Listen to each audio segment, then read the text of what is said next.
Hey everyone, and welcome to the channel. My name is Ash, and I am here with a review of Omnimus on the Nintendo Switch.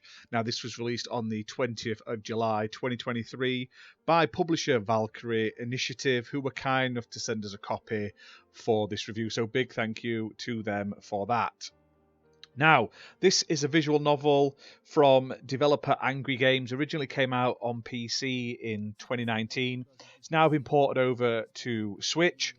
And basically, this is a visual novel that's a sort of mix between sci-fi, fantasy, and sort of real world is probably the best way to put it. And basically, it takes place in a not too distant future after a Third World War.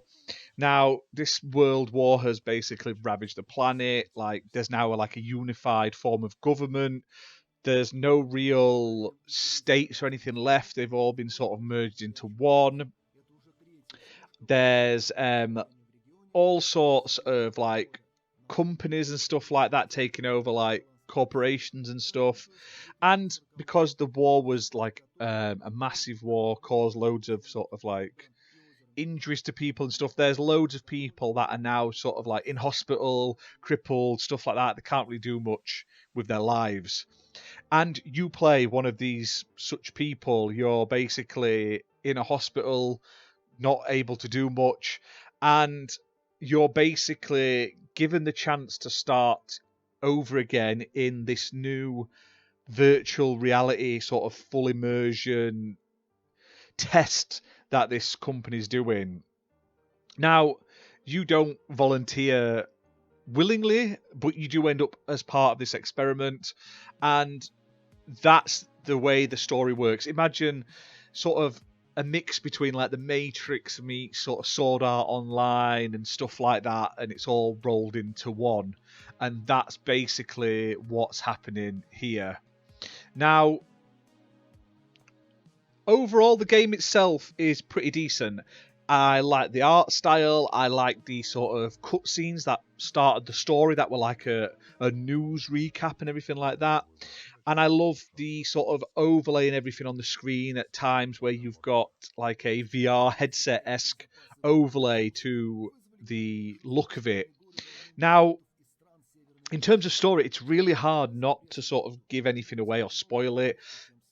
There are 3 other sort of test subjects you'll come into contact with who will be the sort of main driving force of the plot. 2 of these are also romanceable characters depending on your decisions and stuff like that. And there's a lot of other sort of aspects that you may have to trust people or not trust people, and obviously your decisions will have sometimes major consequences on what happens in the story. Now, the game features a variety of different endings, so there's a lot of reasons to go back and play through it. Some of them aren't bad. Like I say, you can lead to death if you pick the wrong thing. But I did like the story. It kept me intrigued through a good chunk of the game. I like that there was the tests as well. So at some points through the games, you'll be doing the tests.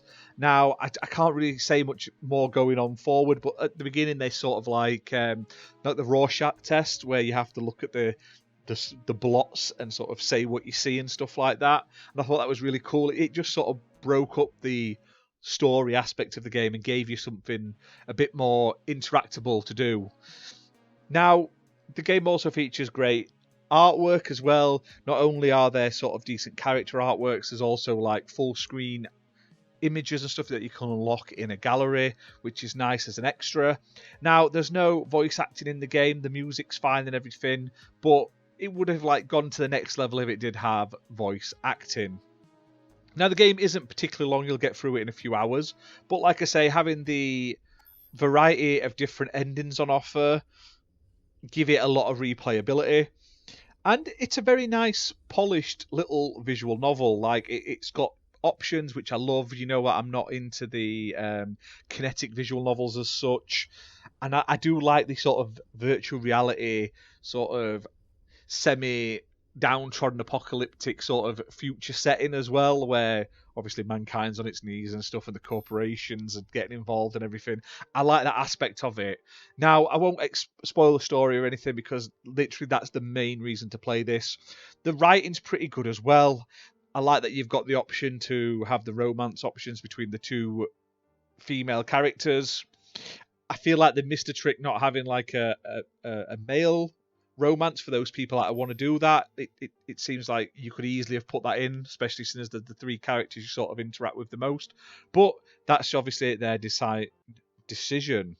Now, the game is playable on Nintendo Switch, priced at £8.99. It's obviously also available on Steam, where it's been out a while now, so check it out. It's one of those games that you'll get a fair bit of content out of. Looks great. The characters have different animations when they're talking and stuff, and different expressions, so like they'll change as they're having the conversation progress.